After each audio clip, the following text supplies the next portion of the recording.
Do subscribe my channel and click on bell icon for latest recipe updates. Hi అండి, welcome to my channel. Karthika మాసంలో మనకు ఉసిరికాయలు విరివిగా లభిస్తాయి కదండి. సో ఉసిరికాయలతో ఎప్పుడూ రొటీన్గా పచ్చడి కాకుండా ఈసారి నేను వెరైటీగా కర్రీ రెసిపీ చూపించబోతున్నానండి. తప్పకుండా ట్రై చేయండి. ఈ రెసిపీ ఒక్కసారైనా. ఉసిరికాయలు హెల్త్కి కూడా చాలా మంచివి కదా. సో దీనికి ముందుగా నేను పెద్ద సైజు ఉసిరికాయలు ఒక 4 తీసుకున్నానండి.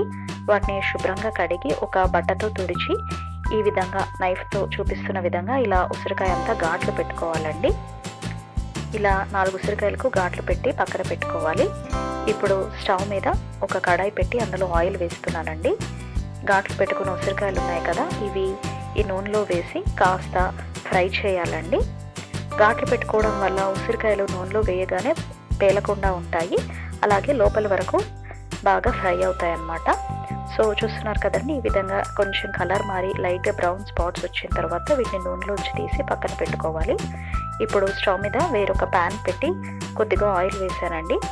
ఆయిల్ వేడెక్కిన తర్వాత ఇందులో 1/2 స్పూన్ ఆవాలు, 1/2 స్పూన్ జీలకర్ర వేస్తున్నాను. ఇవి కాస్త చిటపటలాడిన తర్వాత ఇందులో పెద్ద సైజు ఆనియన్ ఒకటి ముక్కలుగా కట్ చేసి వేసుకున్నాను.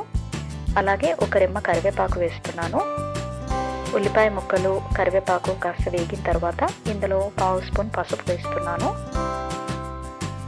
ఇప్పుడు ఇందులో ఒక పెద్ద సైజు టొమాటోను పీసెస్గా కట్ చేసి టొమాటో ముక్కలు వేస్తున్నాను. టొమాటో నూనెలో బాగా మగ్గాలండి. టొమాటో బాగా మగ్గిన తర్వాత ఇందులో రుచికి సరిపడా ఉప్పు వేస్తున్నాను. అలాగే 1 టీ స్పూన్ కారం వేస్తున్నాను. 1/2 స్పూన్ ధనియాల పొడి, అలాగే 1/2 స్పూన్ మెంతి పొడి. ఈ కూరలో మెంతి పొడి వేయడం వల్ల మంచి ఫ్లేవర్ వస్తుందండి. ఇవన్నీ బాగా మిక్స్ చేసుకున్న తర్వాత ఇందులో 1 గ్లాసుడు నీళ్లు పోస్తున్నాను. అలాగే కొద్దిగా కొత్తిమీర వేస్తున్నాను. దీన్ని ఒకసారి మిక్స్ చేసుకుని దీన్ని బాగా మరగనివ్వాలండి. ఈ నీళ్లు బాగా మరుగుతున్న టైంలో మనము ముందుగా నూనెలో వేయించుకున్న ఉసిరికాయలు ఉన్నాయి కదా, అవి ఇందులో పెడుతున్నాను. ఉసిరికాయలు ఈ నీళ్లలో మగ్గాలండి, కొంచెం సాఫ్ట్ అవ్వాలి. సాఫ్ట్ అయిన తర్వాత ఇవి లైట్గా ఓపెన్ అవుతాయి. సో చూస్తున్నారు కదా, దీన్ని సిమ్ ఫ్లేమ్లో పెట్టి మూత పెట్టి ఒక 5 మినిట్స్ ఈ నీళ్ళని ఎగిరిపోయి కర్రీ దగ్గర పడేంత వరకు ఉంచాలి. చూస్తున్నారు కదండి, 5 మినిట్స్ తర్వాత ఈ నీళ్ళని ఎగిరిపోయి కర్రీ దగ్గరకు వచ్చింది. ఇప్పుడు దీన్ని ఒక సర్వింగ్ ప్లేట్లోకి డిష్ అవుట్ చేసుకుని కొత్తిమీరతో గార్నిష్ చేస్తున్నాను. ఉసిరికాయ హెల్త్కి చాలా మంచిదండి. ఎప్పుడు రొటీన్గా పచ్చడి కాకుండా ఈసారి వెరైటీగా కర్రీ ట్రై చేయండి.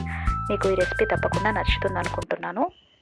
ఈ రెసిపీ మీకు నచ్చినట్టయితే వీడియో కిందే ఉన్న లైక్ బటన్ని ప్రెస్ చేయండి. అలాగే నా ఛానల్ని సబ్స్క్రైబ్ చేసుకోవాలనుకుంటే ఈ స్క్రీన్ మీద చూపిస్తున్న విధంగా సబ్స్క్రైబ్ చేసుకుని బెల్ ఐకాన్ని లేటెస్ట్ రెసిపీ అప్డేట్స్ కోసము తప్పకుండా క్లిక్ చేయండి. అలాగే మీ వాల్యుబుల్ కమెంట్స్ని వీడియో కిందే ఉన్న కమెంట్ సెక్షన్లో తప్పకుండా పోస్ట్ చేయండి. నేను వెయిట్ చేస్తూ ఉంటాను.